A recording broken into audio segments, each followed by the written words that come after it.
Pengadilan Negeri Jakarta Selatan gitu. Kalau kemarin kan aku sidangnya di virtual, sidangnya di dalam rutan Salemba, tapi berkat ya alhamdulillah kebijakan dari Ketua Majelis Perjuangan Keluarga dan Kuasa Hukum, akhirnya aku bisa langsung datang sekarang ke Pengadilan Negeri Jakarta Selatan. Tapi tadi ada sempat tegang-tegang nggak sih? Enggak sih, karena kan memang banyak yang aku mau uraikan ya terwakilkan sama kuasa hukum ya semua. Cuma ada satu statement tadi yang aku uraikan, itu aku pertanyakan. Terus di saat aku menyampaikan, aku jadi kayak flashback ingat kejadian, makanya disampaikan dengan mungkin perasaan yang seperti apa sampai agak terbata dikit di dalam bicaranya gitu loh. Cuma aku menyampaikan tadi aja gitu loh bahwa ya di dalam aku sebagai berkeyakinan Muslim, selain kita mematuhi ataupun berkedudukan di atas peraturan dunia atau hukum positif negara, aku juga punya aturan ketuhanan yang aku benar-benar tegakkan di dalam hukum syariahnya gitu loh. Sesuai tadi surat An-Nisa ayat 34 bahwa sebaik-baiknya wanita yang soleha adalah ia yang taat kepada Allah, bertakwa dan menjaga dirinya saat suaminya tidak ada. Jadi aku tuh hanya berpatokan dari situ. Terus juga dari kategori jenis perzinahan, ada aku bilang ada mukson, ada ghairi mukson, dan juga ada zina alam. Itu aja sih ya. Tadi sempat terharu juga kayaknya ketika pas membacakan tentang apa yang tadi dibilang perzinahan ya. Sambil meresapi gimana sih? Mungkin orang lain kan melihat posisi ini sebagai pengamat. Kalau aku kan pelaku yang memang terjadi sebagai orang yang terlibat langsung di area itu gitu loh. Dan mereka nggak mungkin sama satu rasa dengan perasaan.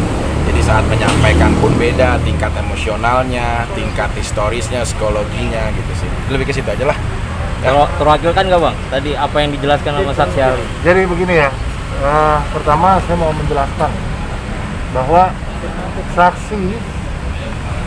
saksi ahli bahasa yang tadi yang hadir, pada saat saya tanyakan ada beberapa pertanyaan, misalkan Bapak di situ menyatakan melihat video, diperlihatkan video, melihat nggak? Jawabnya tidak. Kemudian dilihatkan SP3, dilihat nggak? Tidak. Terus kemudian saya tanyakan lagi, kalau memang itu yang disampaikan penyidik terkait BAP saksi, karena dia hanya merujuk pada BAP saksi.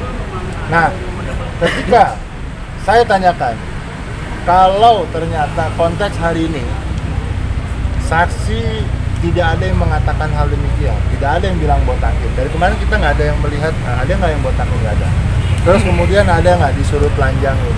Kita tanya satu, tidak ada. Yang mendengar itu tidak ada, yang melihat siapa yang mengucapkan fikih juga tidak ada. Wartawan ada 2 yang sudah diperiksa menyatakan tidak tahu. Terus kemudian Pak RT, Bu RT menyatakan juga tidak tahu. Begitu juga dengan tersangka, terlapor. Mereka hanya Fikri Aman pun tidak melihat Fikri mengucapkan kalimat apapun. Gitu loh. Oleh karena itu kami yakin bahwa apa yang disampaikan daripada majelis daripada saksi ahli tadi hanya pada konteks kalimat kata, tidak melihat struktur ke belakang kenapa kalimat itu diucapkan, kondisi psikologis seperti apa ketika itu diucapkan. Padahal tadi sudah dijelaskan oleh pada saksi bahwa bahasa itu tercermin dari kejiwaan yang yang mengucapkan. Ketika saya tanyakan, tadi dia sempat ragu, Pak, kalau kondisi kejiwaan bahwa itu diucapkan pada seorang istri, kan begitu, yang dilihatnya berada di dalam satu kamar, itu seperti apa? Wajar tidak? Ditanya wajar. Nah, inilah yang kemudian saksi ahli bahasa pun berbimbang, membenarkan dalam konteks bahwa bahasa itu wajar saja diucapkan oleh pada saat itu ya, kejadian hari itu dia wajar saja pada seorang suami. Nah, yang menjadi masalah adalah ketika kalimat-kalimat yang tadi itu, perkata-perkata itu, ada kalimat zina, dia jelaskan tuduhannya adalah sudah pakai baju atau tidak bersenggama. Konteks perzinahan dia tidak senggama dan disajikan oleh di BAP pada saat itu adalah tidak pakai baju. Saya tanyakan, Pak, kalau ditanyakannya pada saat tidak pakai baju, kalau ternyata setelah itu pakai baju gimana? Apakah terjadi perzinahan? Apakah tuduhan zina itu tidak menjadi fitnah? Kembali menjawab kalau memang konten ke belakang ya tidak. Artinya apa? Saksi ahli bahasa di sini adalah hanya menerangkan sajian saja yang disajikan. Bahkan saya tanyakan daripada pihak saksi sebagai bahasa ya. Ada BAP yang ternyata tidak ditandatangani pada tempat semestinya. Bahkan ada BAP yang memang disangkal parafnya dan sebagainya. Itu bagaimana? Karena itu yang disaksikan. Ya, konteks ini dia tidak bisa menjawab karena memang katanya bukan ranahnya. Tapi saya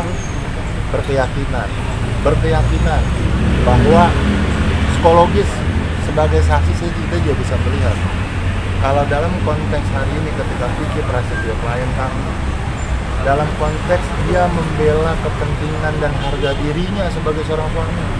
Ketika ditanya, saya tanya bahkan kalau Bapak menyaksikan seperti apa, bagaimana?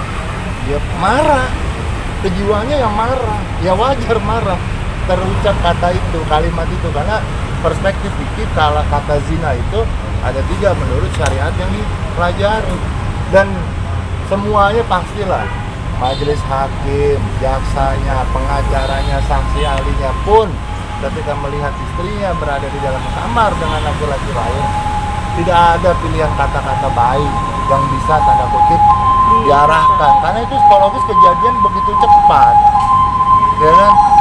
Nah, inilah yang kemudian kami berharap mudah-mudahan, yakin saya majelis hakim punya pandangan terhadap perkara ini. Dan saya punya keyakinan yang terbaik, sangat terbaik adalah Vicky harus dibebaskan. Bang, artinya untuk kesaksian ahli kali ini itu tidak berdasarkan fakta ya Bang? Faktanya itu tidak bersesuaian dengan yang di persidangan. Apa yang disaksikan kata kalimat itu, yang di persidangan ternyata tidak ada saksi-saksi mengatakan itu, cuma Angel aja. Bahkan Angel juga tidak melihat Vicky mengucapkan. Bahkan Vicky Alman ketika ditanyakan siapa yang mengucapkan, saya nggak tahu. Kan begitu, artinya apa? Ya inilah tuduhan-tuduhan yang tidak mendasar. Saya tanya lagi SP3 tentang SP3. SP3 itu tindak pidananya bukan tidak terjadi, tapi terjadi, sekali lagi terjadi tindak pidananya. Tapi alat buktinya kurang. Bagaimana nanti kita lihat di saksi ahli pidana nanti bagaimana. Vicky sendiri untuk persidangan. Ada kekecewaan nggak sih ke ahli Saksi ahli bahasa sendiri? saksi ahli bahasa sendiri. Iya sih, maksud aku kan tadi ada statement saya tidak terlibat gitu di hal seperti ini yang terlalu jauh. Cuma kan tadi saudara kuasa hukum saya bilang bahwa udah dijelaskan juga karena dengan keterangan ahli akhirnya jadi mengkerucutkan status saya bisa jadi tersangka sampai terdakwa dan saya duduk. Saya cuma bilang tolong, saya harap mudah-mudahan, karena kalau Bapak tidak bilang terlibat ya ini sih hak sepihak ya, maksudnya nggak apa-apa itu pendapat. Cuma dengan kondisi seperti ini sekarang ini udah jadi ajang percontohan. Jangan sampai jadi ajang percontohan bahwa suaminya itu perkara Vicky, dia yang gerebek istrinya, kok dia yang sekarang di penjara. Nanti kita nggak tahu seberapa banyak dan seberapa jumlah besar, berapa juta istri yang mungkin saja bisa berpatokan dengan hal seperti ini, perkara ini. Karena kan kalau kita kan hidup namanya ajang percontohan, dia bisa melihat, dia bisa mendengar, dia bisa melakukan. Nah, maksud saya tadi tolong kalau ahli dalam memberikan sebuah statement hukum, even bukan soal saya pun sekalipun, soal siapapun, jadi kalau menurut aku harus benar-benar memang dikaji, harus benar-benar memang mengetahui benar-benar kronologis ini terjadi gitu loh, karena kan masalah bahasa universal gitu loh, semua orang punya identitas masing-masing dan penafsiran tersendiri soal bahasa gitu loh. Jadi saran aku tadi sama ahli, ya aku sih hanya mensejajarkan sama kayak tadi, arti kata perzinahan tuh nggak selalu tentang bersenggama kalau menurut pengetahuan saya, apapun ya kayak tadi aku bilang ada zina muksan, zina ghairul muksan, ada zina halaman, berbagai macam bagian gitu loh. Nah, maksud aku tadi hanya sharing ya pendapat yang aku ketahui aja ya, tapi kalau yang lain-lain sih. Vicky, untuk pembelaan persidangan kali ini ada rasa optimis bakal meringankan perkara-perkara ini? Bagaimana? Kalau kami dari tim kuasa hukum meyakini bahwa klien kami dalam hal ini Vivi Prasetyo dalam perkara ini hanya ingin membela hak-haknya sebagai suami.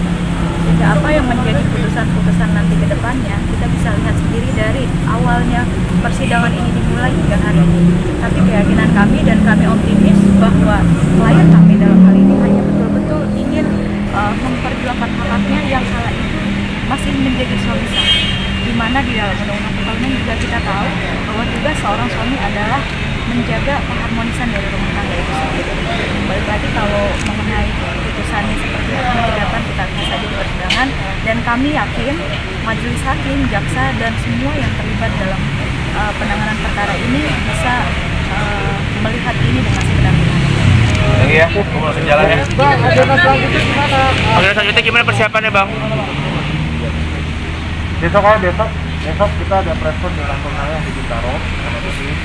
Saya cuma menegaskan gini ya, satu hal bahwa buat teman-teman media berkaitan, karena pengacara Vivi banyak, ya pengacara Vivi banyak, berkaitan dengan persidangan ini, penangguhan penahanan dan sebagainya adalah kantor saya dan kawan-kawan dari Ramdan Alam Science Partner, kemudian dari Persatuan Perkumpulan Advokat Betawi yang membackup sejak pertama di sidang. Yang kedua, kalau untuk pelaporan polisi dan sebagainya, monggo bertanya kepada pengacara yang lain yang memang diberikan kuasa untuk itu. Jangan juga bertanya mengenai konteks persidangan pada pengacara yang tidak ikut sidang, atau pengacara yang tidak tahu memahami apa yang terjadi di sidang dan tidak menerima kuasa untuk sidang. Kira-kira itu. Jadi jangan sampai salah informasi.